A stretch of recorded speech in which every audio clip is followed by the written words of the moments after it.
So, you've all told me that you have been having difficulties with taking part in seminar discussions. I've invited you here to see if we can come up with some suggestions and solutions. Sometimes talking about these things can be helpful. Mika, you said that you think speaking and listening abilities are related. Yes, it was really difficult because basically I wasn't good at listening during discussions. You know, you need to understand what is going on, so if you miss some things that people say, it's very difficult to catch up with the topic. Also, when the tutor asked me a question, sometimes I couldn't understand the question and I was answering by making a guess about what he was asking. Usually, the result was that he said something like, "I think you didn't understand my question," which was quite embarrassing for me. Martina, have you personally had many difficulties taking part in discussions? Oh yes, definitely. Especially in the very beginning of the course. In terms of speaking, I think I feel that the students, when they talk in class, there is no end to the conversation. They sometimes talk continuously regardless of whether you raise a hand. However, they will usually stop and let you speak if you just interrupt someone. At the beginning, I think I was trying to adapt to this kind of environment or classroom chemistry. It was also difficult because of my language ability. At the beginning, students, especially native speaker students, well, their English is... Well, I don't need to comment about their English, but the speed and the fluency of their English made interaction or interruption, very difficult for students like me, like us, non-native speakers. One thing I learnt to try and do is to think and try to anticipate where the discussion might go, so that when, for example, they talk about something, like when they talk about, for example, how children think, I can get some ideas in my mind and then I can join in. Before, by the time I had collected all my thoughts and was ready to join in, the discussion had moved on. So basically, I think it requires you to think quickly and think ahead if you want to join in. Mikhail, have you done anything to try and improve and to participate in such discussions? I think I have. For example, now I have more discussions with my classmates outside the classroom and talk about them with some of the questions raised in the seminars. If you ask tutors about your concerns, they listen to you very carefully and they pay attention to the issue in future seminars. They also try to, how do you say it in English, catch your eye and see if you are ready to make a comment. If you are, they interrupt the native speakers and, what's the other idiom? Give you the floor. That's it. Tutors are very good at accommodating all the people in the room, but you have to let them know you want to speak. Eye contact and body language can be useful. Martina, with regards to speaking in discussions, what advice would you give to another student coming to study in England? Be polite when you discuss something or argue something. Don't be aggressive. Just be polite and argue in a polite way.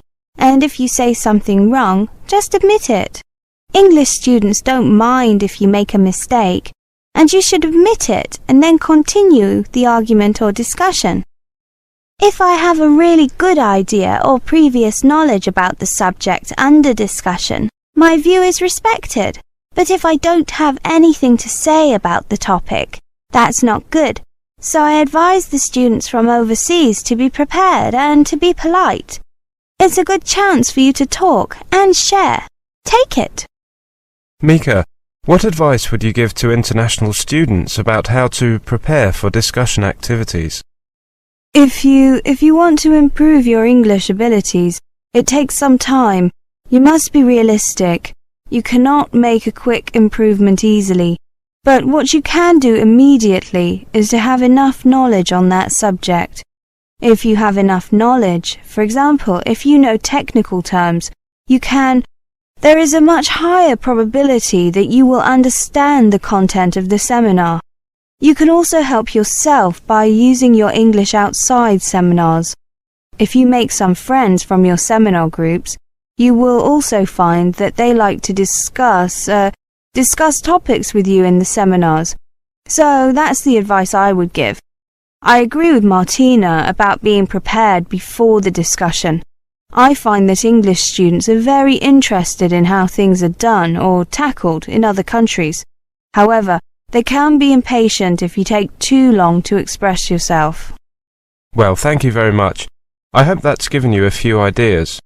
Now, there is something else I can suggest.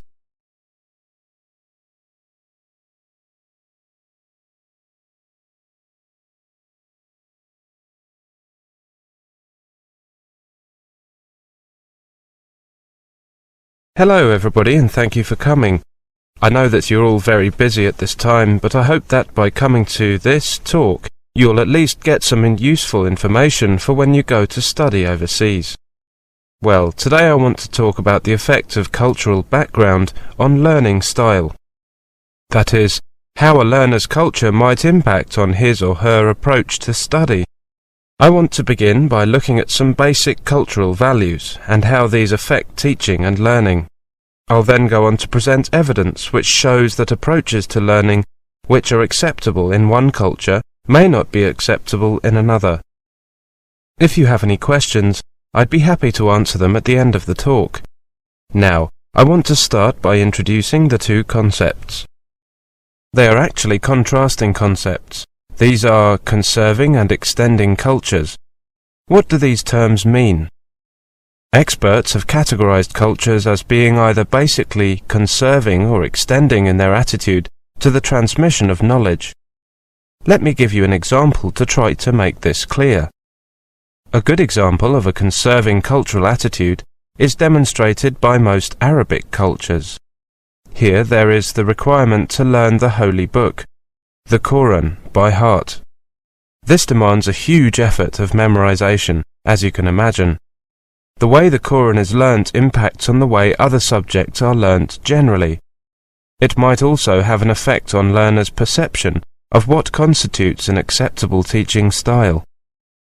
By this I mean that the unquestioning acceptance of the messages in the Quran and the concentration and repetition necessary to memorize those messages are transferred to the learning of school subjects and to the expectations students have on teachers.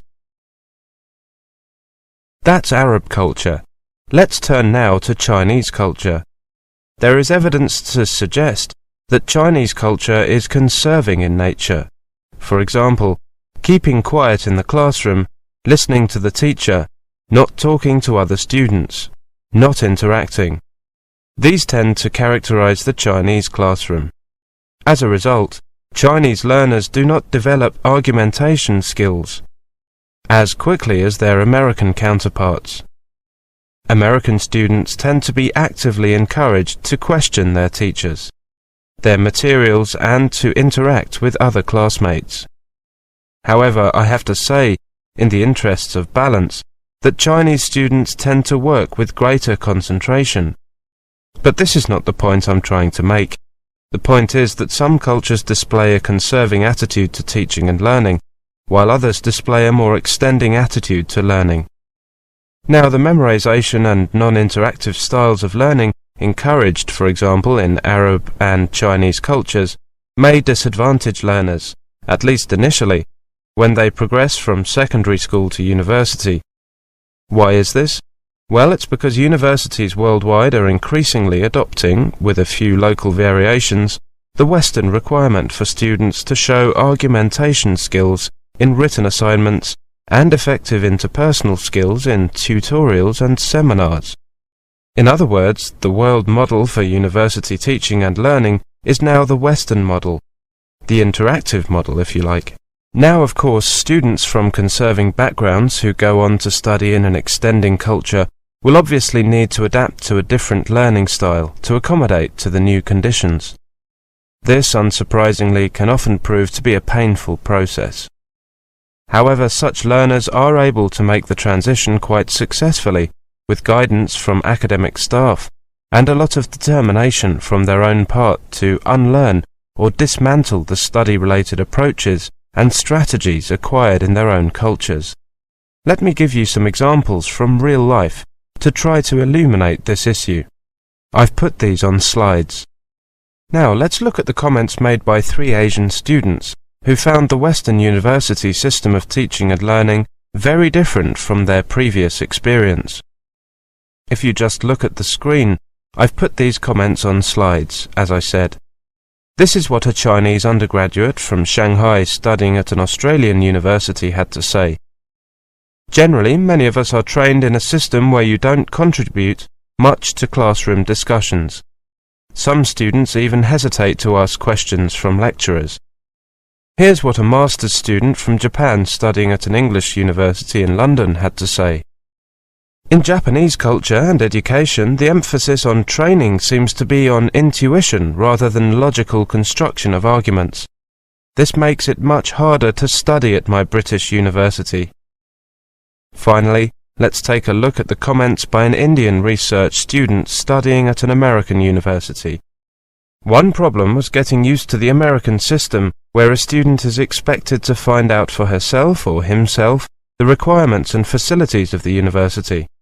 This contrasts with the system at home, whereby a person, generally the lecturer or supervisor, is responsible for the needs of the student. To sum up then, there is certainly evidence to show that the cultural values of a society affect the way that society's educational institutions function and how the teaching in them is carried out.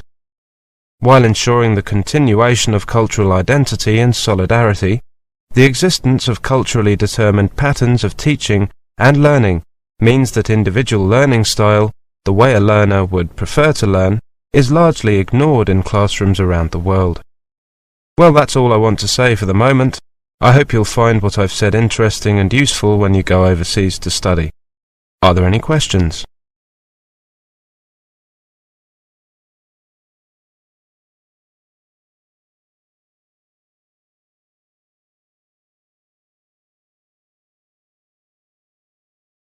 Good morning, sir. How can I help you?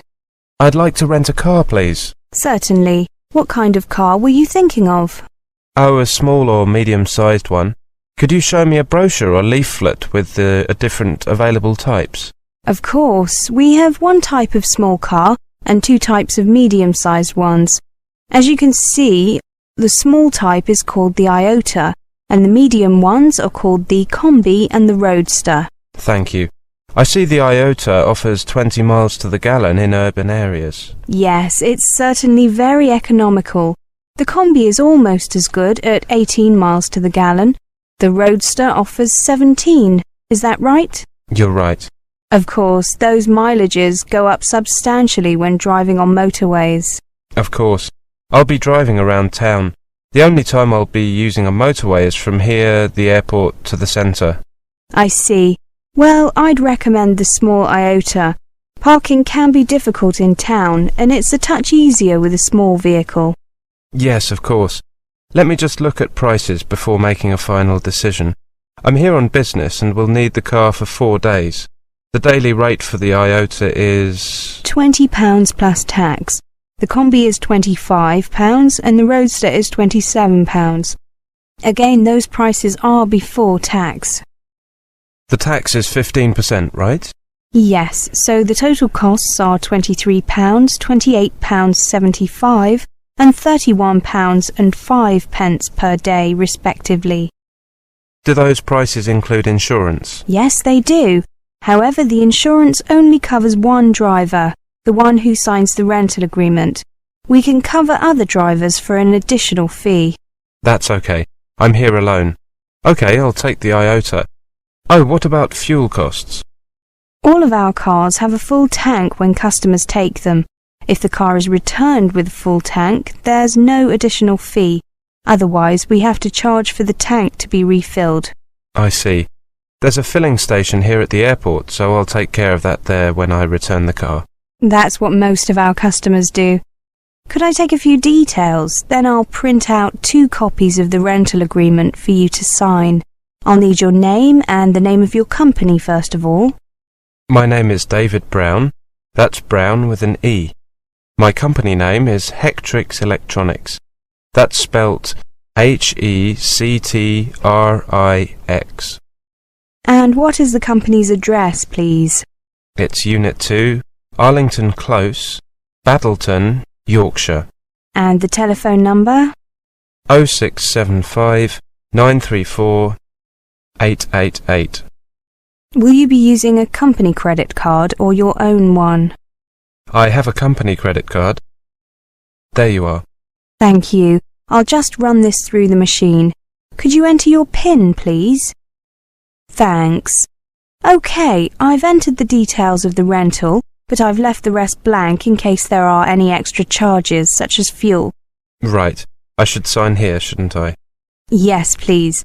Now, let me tell you a few things about the car. There's a first aid kit in the boot. That has to be there by law. There's also a torch in the glove compartment, just in case.